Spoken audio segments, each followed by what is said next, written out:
This is called an AFO, and this is a custom AFO made out of copolymer plastic. These are much bulkier, bigger braces that sometimes we have to use based off of patient's diagnosis and what's going on with their foot and ankle complex. The plus with these is obviously they're custom made. So we take an impression or a cast of the individual's leg, modify it, and that's what we use to make these braces.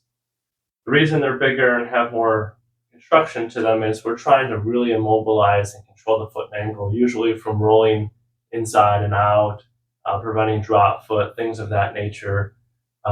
More patients that have instability of the foot and ankle due to possibly osteoarthritis, ankle instability, drop foot, numerous different diagnoses. It's case-by-case basis, but we're going to go over how to put these on and off. The plus things with these is they're super customizable. We can heat these, cut these, grind these, add pads. Compared to like a carbon fiber AFO, we have very minimal ability to adjust them because if you heat them, they'll delaminate and we can't do too much adjusting with them. Downside is they're bulkier, they're bigger. The upside is a lot more control, a lot more adjustability. So a lot of individuals, this is the best case brace to use. As far as how these go on, we're going to show this before we put in the shoe. So you slide the person's heel and foot down inside of the brace. Typically there's 2 straps, sometimes there's 3, sometimes there's 1. Kind of again depends because these are all custom made. There's a little chafe here. The Velcro strap slides through that, back onto itself. Same thing down here in the bottom. And these have pads which can slide on the strap. We want those to be on your tibia or your shin bone. Slide that through, back onto itself. You never want to stand or walk with a brace like this without it on a shoe. The reason for that is you'll just slip. Just plastic, not advised. Do not walk on tile. I just want to show you how it looks putting it on. And then when you put it inside of a shoe, there's 2 things. First, you want to make sure you take out the insert. We don't need that because this has a custom-made bottom foot or plate already to the individual. So we just want to take that and remove that from the shoe. Next thing, we want to use a tennis shoe.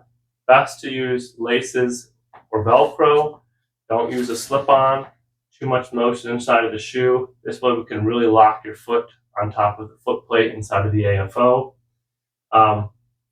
This is one way you can put the brace on first, and then you can slide the shoe over the brace, have the person step down inside of it, and then you can obviously lace this up, tighten this down, lace this up onto the person's foot, like so. That's how you can put it on one way. The other way is, I'm going to take this off here, is you can keep the brace inside of the shoe. Again, this kind of depends on the different types of braces. As far as unvelcroing these, I always tell patients, make sure you Velcro this back onto the strap, just so it doesn't catch lint or dog hair, versus we don't want this dragging on the floor, catching your pant legs. And then usually most patients will slide their foot out. I know most of them will just leave their leave the brace or the AFO inside of the shoe. And then they will loosen this up, pull their tongue way out. And then go ahead, Josh, we'll show them. This is another way where they kind of use the back of the brace and they slide their heel down into the AFO.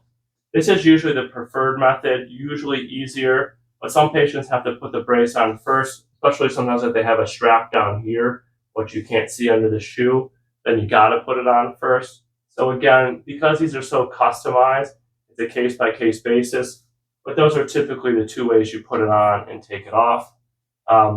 Again, this is a custom-made AFO. That stands for an ankle foot orthosis, and probably one of the most common things that you'll be seeing or being fit with.